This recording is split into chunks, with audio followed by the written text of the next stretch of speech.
안녕하십니까, 최진호입니다. 최진호의 신앙탐구, 오늘은 133번째 시간으로 마리아의 송가라는 제목으로 누가복음 1장 46절에서부터 55절까지의 말씀에 대해서 묵상해 보도록 하겠습니다. 예수님의 탄신일인 크리스마스 후 12번째 되는 날, 즉 1월 6일까지의 기간을 주현절이라고 합니다. 하나님이 인간의 몸으로 세상에 오심으로써 자신을 나타내셨음을 기념하는 기독교의 축일입니다. 예수님의 탄생에 관해서는 마태복음과 누가복음에 기록되어 있습니다. 그러나 우리는 이 일에 대해서 너무나 많이 들어왔기 때문에 진정한 마음으로 예수님의 탄생의 의미를 심각하게 생각하지는 않는 경향이 있습니다. 오늘의 말씀 본문인 누가복음 1장 46절에서부터 55절까지는 성모 마리아의 송가라고 알려져 있는 글입니다. 그 내용은 사실 인간의 시각으로 보면 모든 것이 뒤죽박죽으로 만들어진 신에 관한 이야기입니다. 하나님은 우리가 보기에도 납득할 수 없는 방법으로 우리를 가르쳐 주실 납득할 수 있는 방법으로 우리를 가르쳐 주실 수도 있었을 텐데 그렇게 하시지 않고 전혀 다른 방법을 택하셨습니다. 우주의 왕이시고 영원하신 하나님이 이 세상에 오시는데 왕의 모습으로 오시지 않고 연약한 인간의 모습으로 오신 것입니다. 중세의 교회에서는 오늘의 본문의 말씀에 근거해서 마리아에게 관심의 초점을 맞추기도 하였습니다.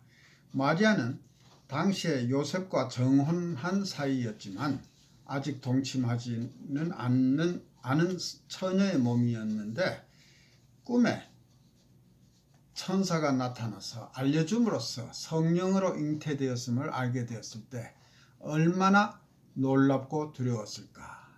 그럼에도 불구하고 마리아는 하나님을 찬양하며 누가복음 1장 47절에서 내 마음이 하나님 내 구주를 기뻐하였다고 합니다.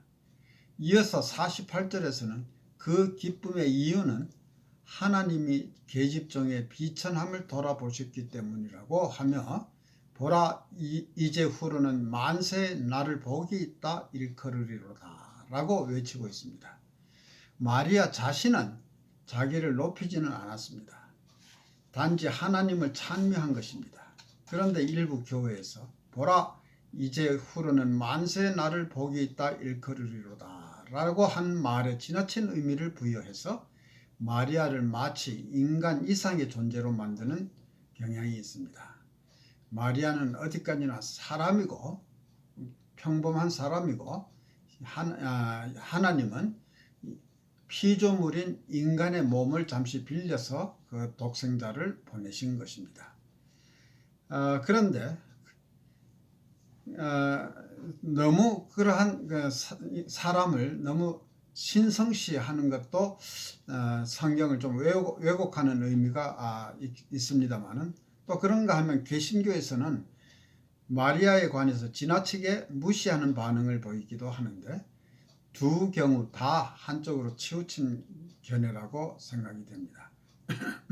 사실은 마리아의 시에서는 마리아나 아기 누구에게도 초점이 맞춰진 것은 아닙니다. 단지 영원하신 하나님의 성품에 맞춰져 있는 것입니다. 하나님께서 마리아의 아기, 즉 하나님 자신의 아들을 통해서 인류를 구원하신 이야기입니다. 그리고 경건한 생각을 가진 한 젊은 유대인 소녀가 그녀 자신에게 일어날 일을 알게 되었으나 그녀 자신의 역할보다는 인류를 구원하시는 하나님의 위대함을 생각하며 찬미한 것입니다. 당시에 유대인들이 예수님에 대해서 이해하지 못하였듯이 그 후 세계의 많은 사람들은 여전히 혼동하고 있습니다. 타락한 인간의 생각으로 우리는 하나님이 조금이라도 우리와 같기를 바랍니다. 그러나 하나님은 우리와 같지 않으십니다. 하나님은 전능하신 분이시며 마리아는 오늘 본문의 시에서 그러한 하나님을 찬미하는 것입니다. 그녀는 하나님이 어떤 분이신가에 초점을 두고 찬양하였습니다. 하나님은 유일하신 하나님이시며 자비가 충만하신 하나님이셔서 우리가 행한 대로 우리에게 보응하지 않으시는 분입니다. 하나님의 은혜는 누구에게나 주시는 위대한 그러나 값없이 주시는 은혜인 것입니다. 그리고 마리아에게는 하나님의 전능하신 역사로 나타난 은혜입니다. 이것은 마리아가 특별한 존재이어서가 아니라 하나님의 특별한 계획에 의한 것이었습니다. 이것은 성경적인 언어로 자신의 백성을 위해서 행하시는 하나님의 능력을 우리에게 나타내시는 것입니다. 아마 마리아는 하나님의 능력을 반전의 나타남으로 표현하고 있습니다. 하나님은 우리와 같지도 않으시고 우리의 기대에 부응하시지도 않으십니다. 본문 말씀에서 나타나는 대조를 한번 살펴봅니다. 세상에는 교만한 자, 권세 있는 자, 부자들이 있습니다. 어떤 자들은 교만하고 법을 우습게 알아서 자신은 법 위에 있다고 착각하는 자들도 있습니다. 물론 고위직에 있는 사람들 모두가 다 그런 것은 아닙니다. 그럼에도 불구하고 역사적으로 세상에서 권세 있는 자는 예수께서 보여주신 모델인 섬기는 자와는 전혀 다른 모습을 보여주고 있습니다. 그리고 다른 한편으로는 비천한 자, 즉 겸손한 자와 굶주린 자들이 있습니다. 겸손하다는 것은 사람의 성품을 의미하는 것이고 굶주리는 자는 처해진 형편을 말합니다. 하나님은 부자를 나쁘다고 하시는 것은 아닙니다. 그럼에도 불구하고 성경이 일관성 있게 지적하는 것은 하나님은 세상에서 소외되고 무시당하며 부자나 힘 있는 자에 의해서 짓밟히는 가난하고 어려움에 처한 사람들의 편에 서신다는 것입니다. 52절과 53절에서는 권세 있는 자를 그 위에서 내리치셨으며 비천한 자를 높이셨고 줄이는 자를 좋은 것으로 배불리셨으며 부자를 공수로 보내셨도다 라고 하는데, 비천한 자를 높이셨고 줄이는 자를 배불리셨다라는 부분은 하나님의 중요한 성품을 잘 나타내고 있습니다. 오늘의 본문은 구약 성경에 등장하는 한 여인의 기도와 비슷한 점을 느끼게 합니다. 그녀는 아이를 갖지 못해서 고민하고 있었는데 당시의 문화에서는 여인이 아기를 갖지 못한다는 것은 하나님의 저주라고 생각했던 때였습니다. 그녀의 이름은 한나였고 그녀에 관한 이야기는 사무엘상 첫머리 부분에 기록되어 있습니다.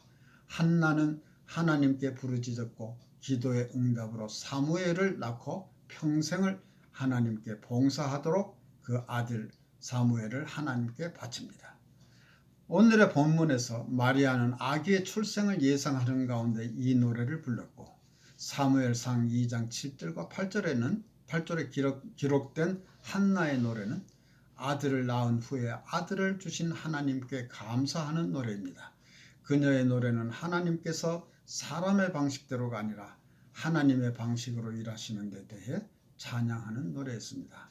사무엘상 2장 7절과 8절입니다. 여호와는 가난하게도 하시고 부하게도 하시며 낮추기도 하시고 높이기도 하시는도다. 가난한 자를 진토에서 일으키시며 빈핍한 자를 거름더미에서 드사 귀족들과 함께 앉게 하시며 영광의 위를 차지하게 하시는도다. 땅의 기둥들은 여호와의 것이라 여호와께서 세계를 그 위에 세우셨도다. 누가복음 1장 50절에서부터 55절까지에 있는 마리아의 노래를 다시 한번 읽어봅니다. 긍휼하심이 두려워하는 자에게 대대로 이르는도다. 그의 팔로 힘을 보이사 마음의 생각이 교만한 자를 흩으셨고 권세 있는 자를 그 위에 내리치셨으며 비천한 자를 높이셨고 줄이는 자를 좋은 것으로 배불리셨으며 부자를 공수로 보내셨도다. 그 종 이스라엘을 도우사 긍휼히 여기시고 기억하시되 우리 조상에게 말씀하신 것과 같이 아브라함과 및 그 자손에게 영원히 하시리로다 하니라. 영원하신 우리의 하나님은 이런 분입니다. 하나님을 경배하며 자신을 하나님의 자녀라고 생각하는 우리는 서로 사랑하며 나아가 세상을 사랑함으로써 하나님의 성품을 반영하는 삶을 살아야 할 것입니다. 우리는 예수님을 봄으로써 하나님이 어떤 분이신가를 알 수 있습니다. 우리는 예수님을 닮은 자녀가 되어야 합니다. 우리는 서로를 섬기며 세상을 섬기는 참된 종으로서 세워지기를 바랍니다.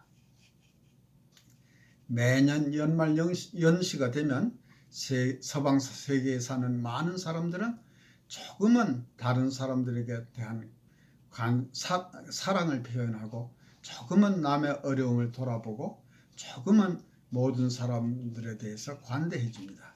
이것은 오늘날 기독교인들만이 아니라 믿지 않는 사람들에게도 많이 나타나는 현상입니다.